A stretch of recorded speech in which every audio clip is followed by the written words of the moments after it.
Hi everyone, in this video we'll be continuing the episode 4 story and trying to find out what's happened to Rupika.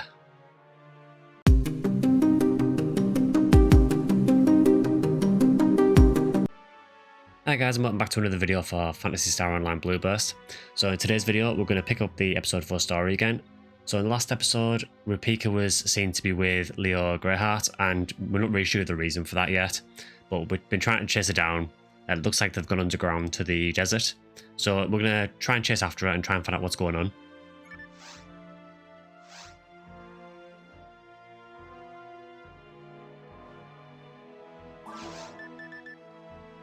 So we're up to this quest, which is 9-5 The Chosen, 1 out of 2.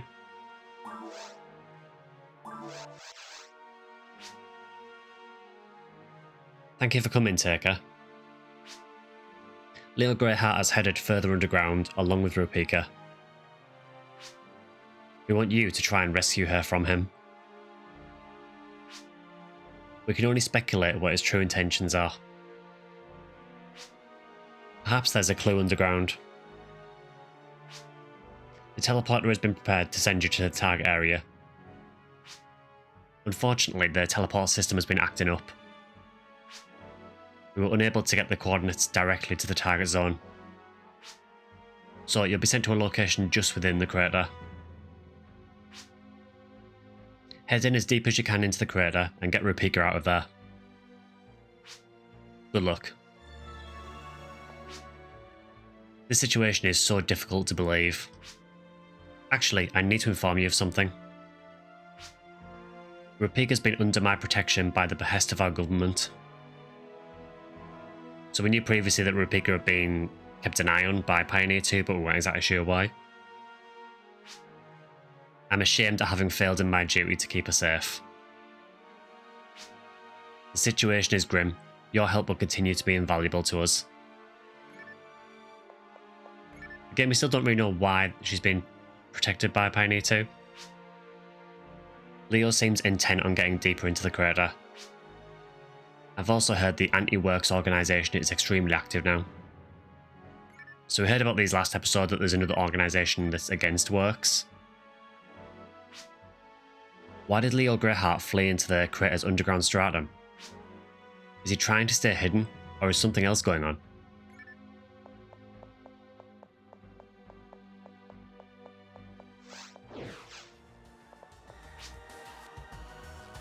Those guys in uniform seem to be bickering amongst themselves. They seem divided in their opinion of the captain. So we noticed that in the last quest that there was a bit of a divide between the guards. Some of them were very supportive of Leo and some of them were very anti-Leo. Who's that snob with the really gaudy hat that came through here? I think I've seen him before. Is he famous or something? So this is a reference to, in this quest there is a side quest that you can do, which I will attempt to do. Essentially there is a room in desert, and once you get to this big round room, if you clear the room within 5 minutes, you can do a little side quest that it lets you add hit percentage to weapons in Claire's deal if you complete it, so it is worth doing. And the man with the gaudy hat is linked to that. You can probably guess who the man with the gaudy hat is if you know your PSO NPCs.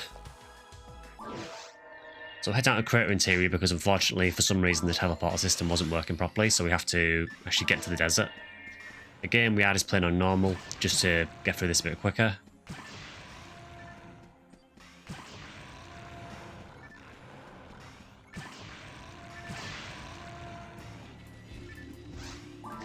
So I can see the teleporter from here, so it looks like we are quite close to it at least.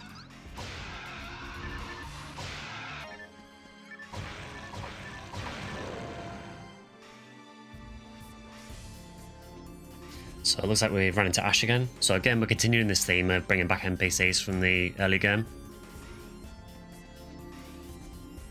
Now this obviously isn't where Ash was. He was in Crater definitely, but he obviously isn't here.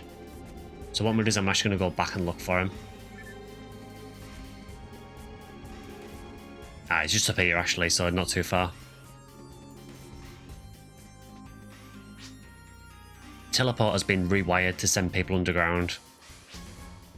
We've sent quite a few down already. What could be down there though? It's all or nothing from here on out.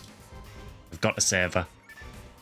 So I guess Ash is probably wanting to try and prove himself because he's had this thing since the beginning of the game where he's been trying to prove himself as a capable hunter. We're checking all outsiders who come through. You must be the 9th person to come through. So if I'm the 9th, so 8 people have came through before us. So we can probably try and work out who that is. So this is the Subterranean desert, which I think is the first time we've seen it in this playthrough. So this is essentially the desert underneath the crater, where the crater impact zone is. And you can see we do have D-cell life forms here, which, you know, is always a good thing.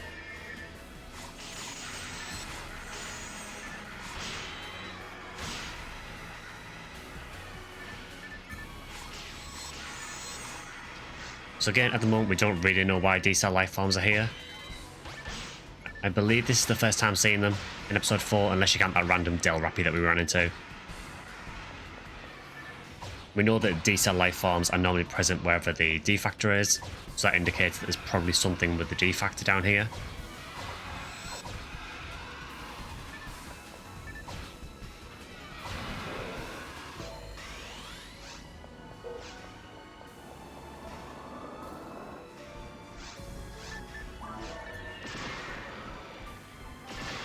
So we do have some altered beasts down here as well. I know you can't see them at the moment, but we do have a few altered beasts, as well as a few native enemies as well. So it is a bit of a mixture down here.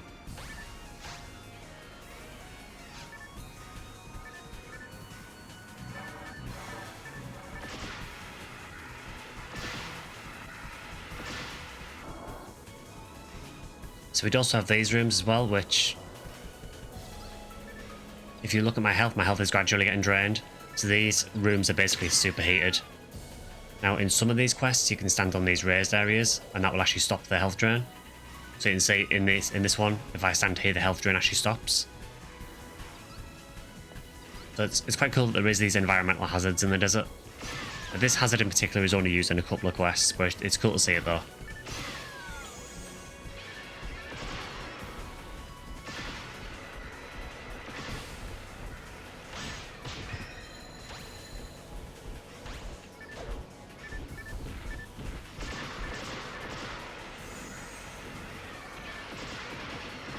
So we do still have some of the same enemies from Crater as well, so we've still got things like the zoos and the satellite lizards. I guess because we are technically in the same region of Ragol, so it makes sense that these would be still here. Obviously in game terms it's done just to try and, I guess, to save memory so they don't have to make loads of new enemies. As I've said previously, episode 4 does sometimes feel a little bit half-baked.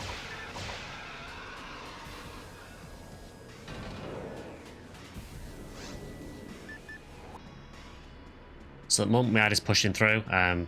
Looks like we do have an NPC through here. So looks like we have a soldier. Are you from Works or Anti-Works? Where in the world is the captain gone? Does this have something to do with the meteor impact? Sorry. Pay no heed to what I said, Hunter. Yeah, so he's clearly a member of Works. So it's like the captain has disappeared. At this point, we don't really know why.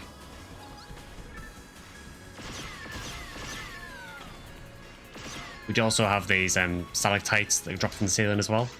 So there's quite a few hazards in this place. There is also poison plants as well. So this red plant down here, if you go near it, it will spew poison.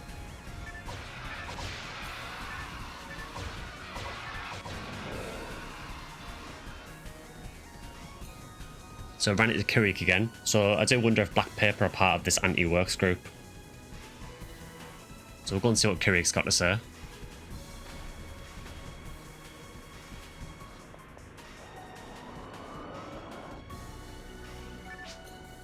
I see.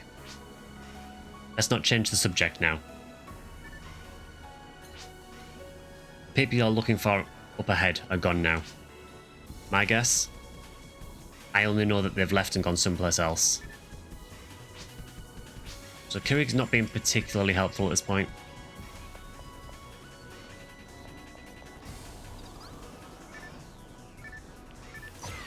could be that he's just trying to keep things quiet because maybe he doesn't know which side you're working for, technically. Maybe he doesn't know what Pioneer 2 are wanting to do. And I guess he probably just doesn't want to give away black paper secrets.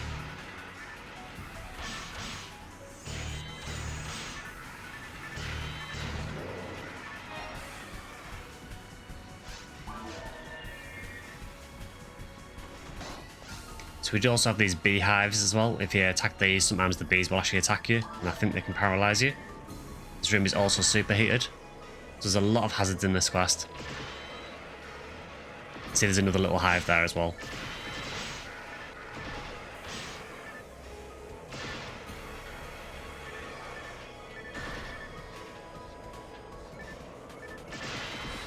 Now, the health drain from the superheated area isn't too much of a big deal in this difficulty. In some of the quests that use it, it can actually be really, really nasty health damage, so you do need to be careful of it in some quests.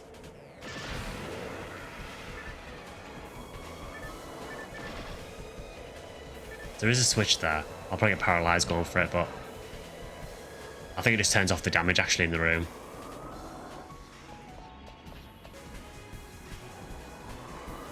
So we've got another works guard. What are hunters doing sneaking around here?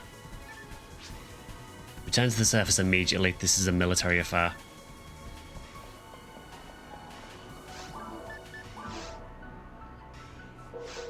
So again, we're not getting a whole lot really.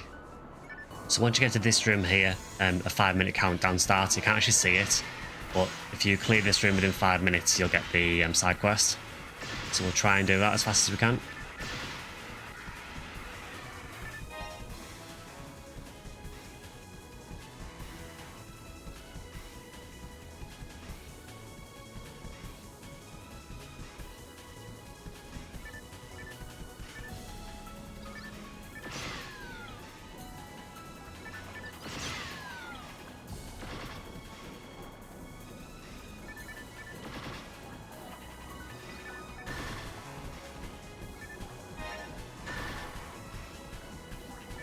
Annoyingly, the zoos kind of get stuck in the middle sometimes, so they waste loads of time. You can't actually hit them very easily when they're in the centre.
So you do have to be reasonably quick for this because there is actually a decent amount of enemies. Particularly in the higher difficulties, it would be quite difficult to do.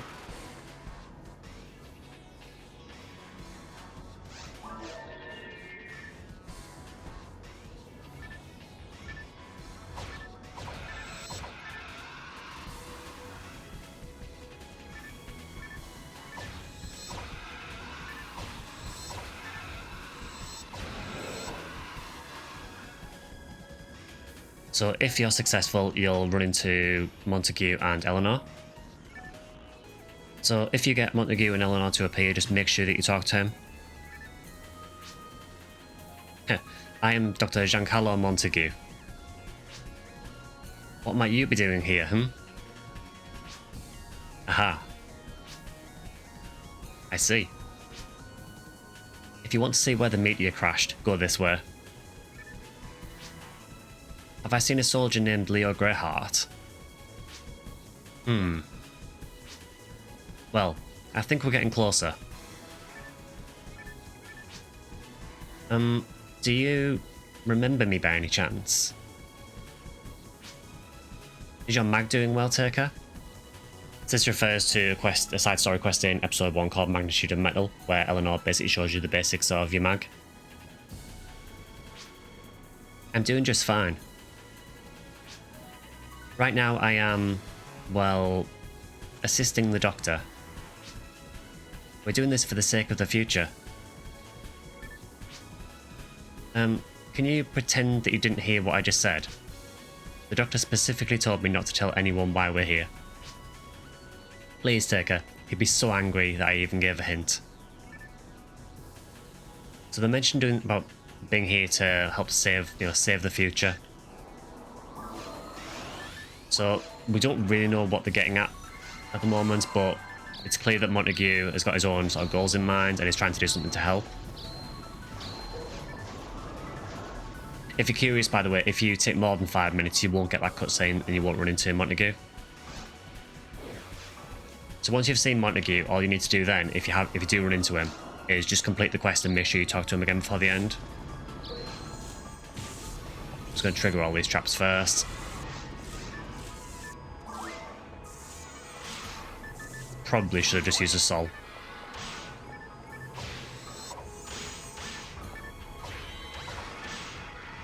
So I've mentioned it before in some videos and on streams as well about how having high evade can be a problem sometimes in PSO, and this is kind of a reason why. So if you get a lot of Gorons together, you can get into a situation where they will just continually make you block. And you can't actually do anything, you get kind of damage locked. You almost basically get stun locked. So having high evade can be an issue sometimes.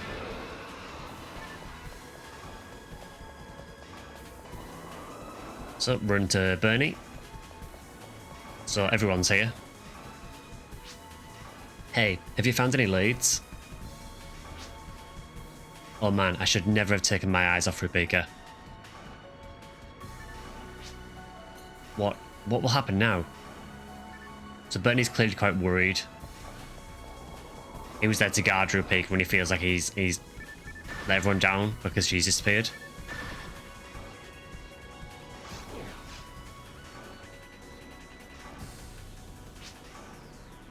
Seems someone's caught up with me. The girl must have slowed me down. No matter. I'll teach you not to interfere in my business. You think you can handle me? I allowed you to be aware of my presence. Not that it matters. I'm taking that girl back. Huh. You arrogant government dog. This girl means nothing to you. Do you even know who she is or what she's capable of? Works understands. I understand. Don't underestimate me. Besides, what can you do all by yourself? I don't care who she is, but I have my orders. You're going to let the girl go unharmed. And as to what I can do by myself, I guess we won't know until I try. Fool. Let's see what you are capable of then.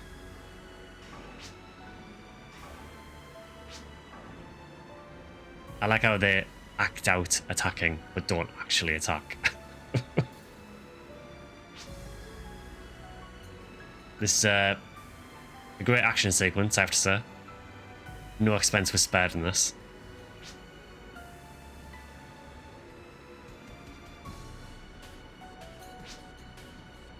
Oh, too bad. Looks like he wasn't alone after all. Is this really the extent of your so-called plan? The girl goes with me. You backstabbing traitor. Where are my men? After her. Sir, we're here. Affirmative. Let's proceed then. You pests are of no concern to me. Be thankful that I've decided to spare you.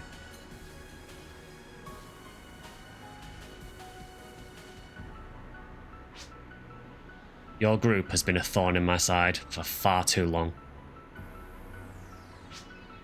Well, no matter. I already have what I came for. Yeah. Evil laugh. Because of course he has an evil laugh.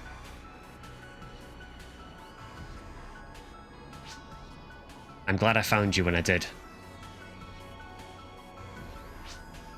Are you hurt? Who are you? I suppose it's fine if you don't remember.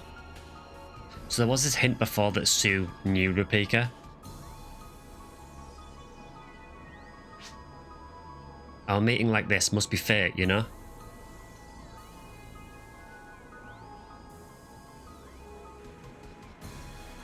So clearly quite a lot to unpack there, so it's clear that black paper are definitely working against works. So it stands to reason that they are probably maybe part of the government squad. So it's very, very interesting that they're one step ahead again and that they've managed to get Rupika back. Downside is obviously we don't necessarily know that. So we're still coming into this trying to find Rupika, who now probably isn't here. But it's interesting that Sue seems to know Rupika as well from somewhere. But again, we don't really have any clarification on how exactly.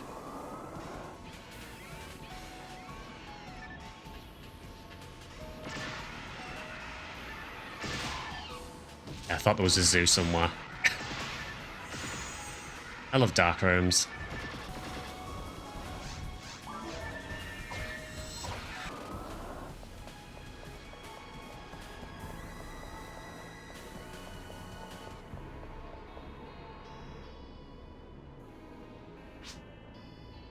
Ah, it's you again. Yeah, so Montague doesn't actually appear on the map. He appears just once you try going to the teleporter. And again, this will only happen if you manage to beat that circular room in 5 minutes.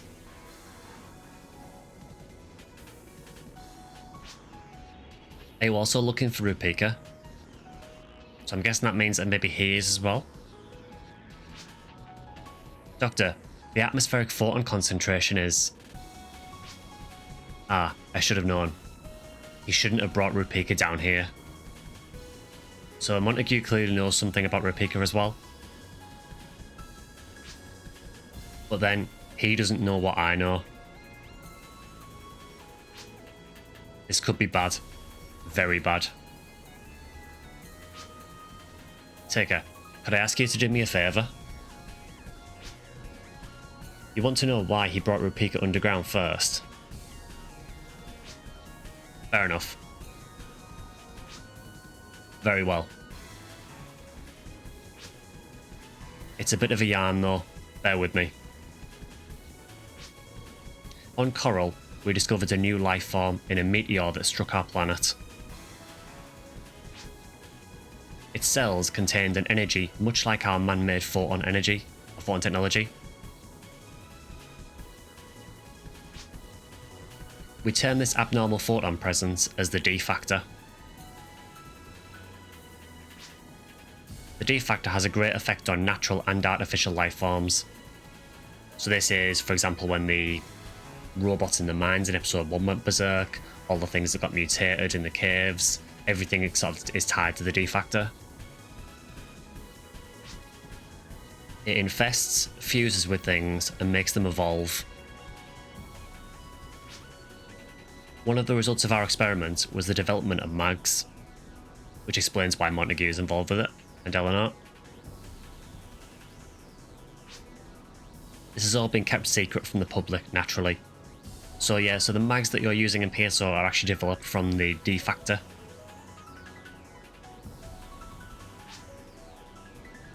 You know that mags all evolve and change in different ways, yes? But even the scientists who did the experiments were unsure how and why. No one knows even if the photon mirage effect was an intended development. I don't know exactly what he means by Photon Mirage, unless he means Photon Blast.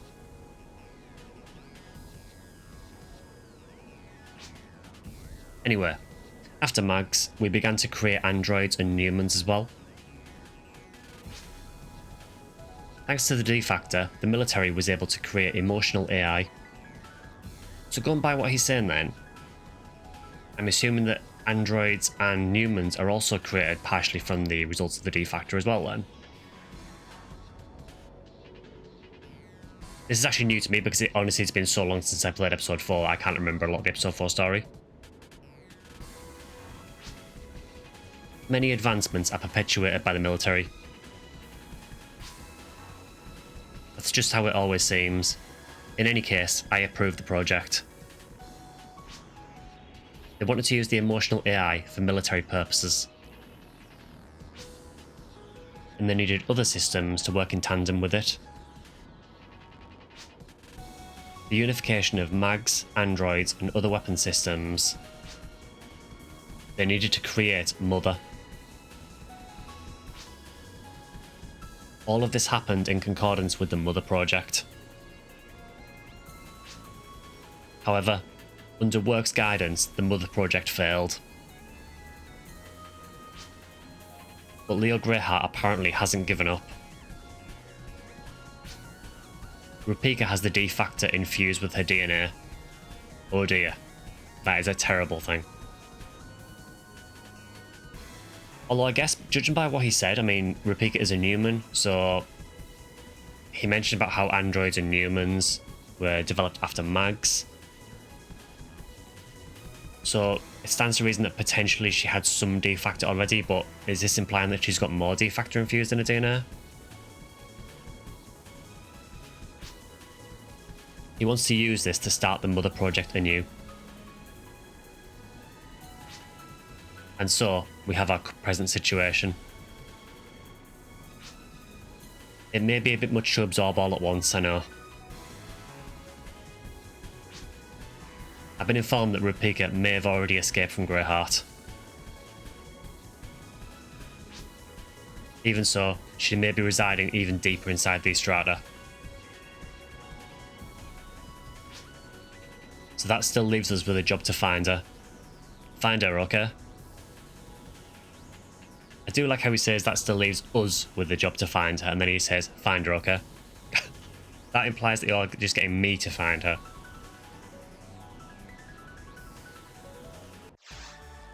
But yeah, very, very interesting though, so now we know why Rupika is being kept an eye on by the government as well. Especially if...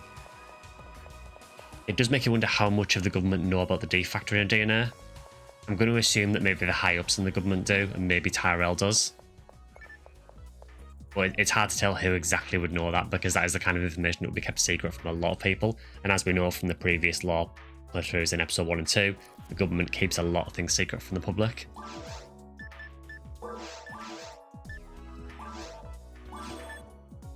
Well, very interesting though, and so we now know that Leo Greyheart is probably trying to restart something called the Mother Project. But as for what the ultimate goal of the Mother Project is, we still don't really know that.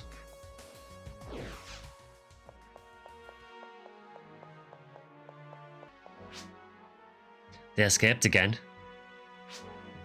That is unfortunate. Also, I'm troubled that there are more monsters in the crater itself. Even so, we must persevere. I'll commit all our resources into this matter.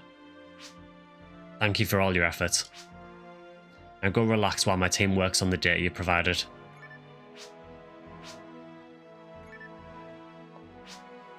So, they managed to elude you again. Where does he plan on taking Rupika anyway? I think we can probably put 2 and 2 together now as to where he's taken Rupika, given that Montague mentioned about a meteor hitting Coral, and we know a meteor has also hit Ragol, so it stands to reason that he's probably taken Rupika to the meteor. Well, it was before Black Paper managed to get their hands on Rupika anyway. As for what Black Paper are going to do with her, we don't know that either. Still, you've confirmed the existence of new creatures. That helps. further exploration into the crater looks like our only option.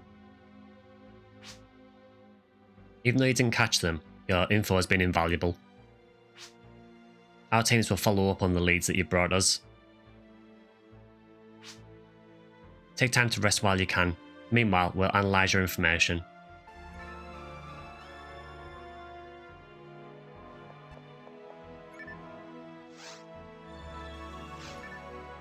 Yeah, so we'll end that one there for today. So in the next episode, we'll venture a bit further into the crater and we'll try and find out exactly what's happening to Rupika. We'll try and catch up with Black Paper, who now have custody of Rupika. We have no idea why Black Paper are after her. We don't know whether they're just trying to protect her or whether they've got other plans for her. I would assume that Leo is probably not going to take it lying down either, so I would imagine that Leo is probably going to be hot on their trail to try and get Rupika back, given now what we know about her. So hopefully we'll try and figure out what's going on with Rupika and try and keep her as far away from that meteor as possible. But yeah, next episode we'll continue the story. If you enjoyed the video, please consider liking, subscribing, or joining as a member. I also stream twice a week on YouTube and Twitch simultaneously, so feel free to follow me on Twitch at Section Skyline or on Twitter at Section Skyline. Also have a Discord channel that you can join where we play various games off stream. So we don't just play Phantasy Star, we also play things like Monster Hunter, Diablo, a few other games as well. So feel free to join us over there as well, and I'll leave a link to that in the description. But yeah, hope you're enjoying the series, and I'll see you in the next one.